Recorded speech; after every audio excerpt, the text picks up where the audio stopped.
चल हो जा शुरू। केसरिया से मन जोगी हुआ रे, दिल झूमे देखो पतवारा हुआ रे, दिल झूमे देखो पतवारा हुआ रे। हर पल मनाओ केसरी त्योहार। विमल बोलो जुबान केसरी।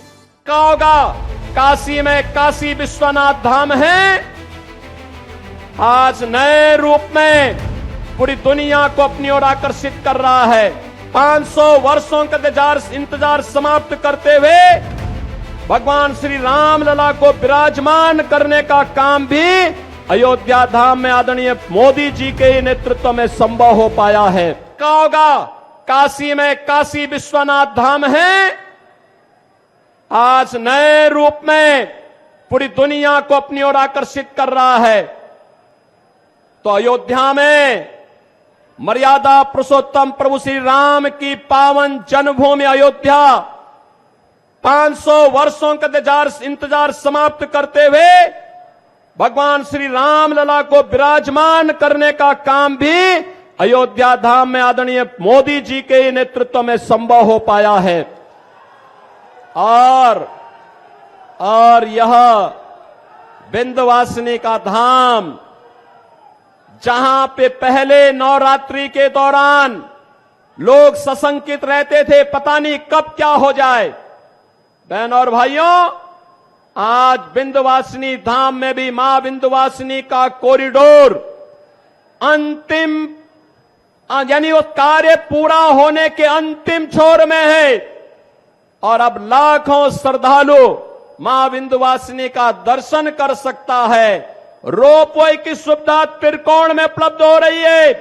कोई श्रवण कुमार को अपने बुजुर्ग मां बाप को कंधे में कावड़ में ले जाकर के दर्शन करने की नौबत नहीं आएगी, बल्कि रोपवे मोदी जी के नेतृत्व में, उनके मार्गदर्शन में अब इस सुविधा को और आसान कर देगा।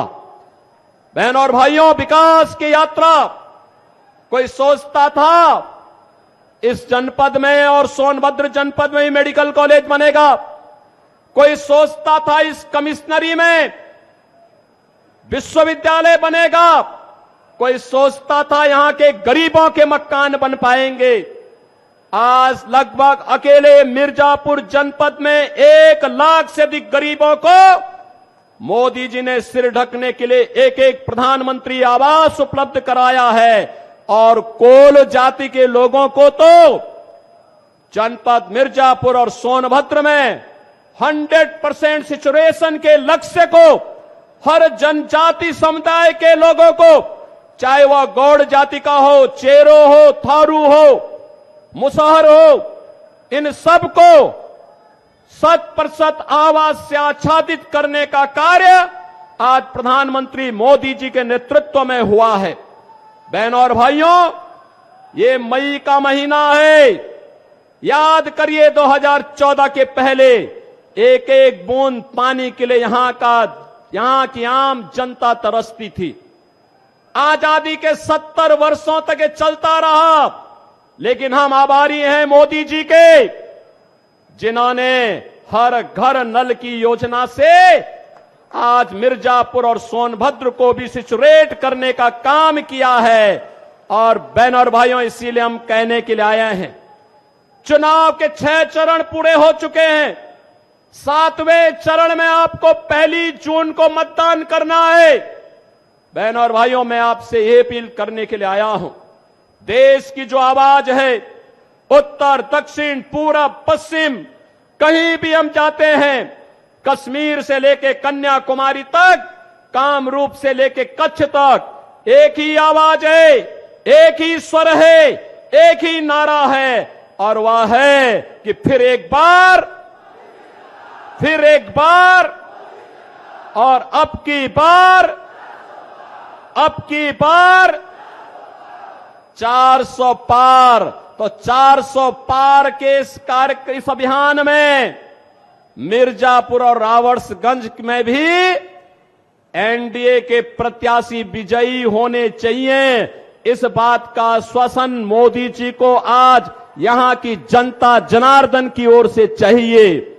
और बहनों और भाइयों, मैं तो आपसे यही कहने के लिए आया हूं, ये कांग्रेस और समाजवादी पार्टी के लोगों ने आजादी के बाद सर्वाधिक समय तक देश में भी और प्रदेश में शासन किया। जिन लोगों ने आपको एक एक बूंद पानी के लिए तरसाया था, जिन लोगों की नीतियों के कारण यह क्षेत्र नक्सलवाद की चपेट में आया था, जिन लोगों ने आपको विकास से वंचित किया था, जिन लोगों ने यहां के संसाधनों पर माइनिंग माफिया को यहां पर कब्जा करने की खुली छूट दी थी, जिन लोगों ने मेडिकल कॉलेज के लिए मिर्जापुर को और सोनभद्र को तरसाया था, जिन लोगों ने आपको विश्वविद्यालय के लिए तरसाया था, यह सही समय है।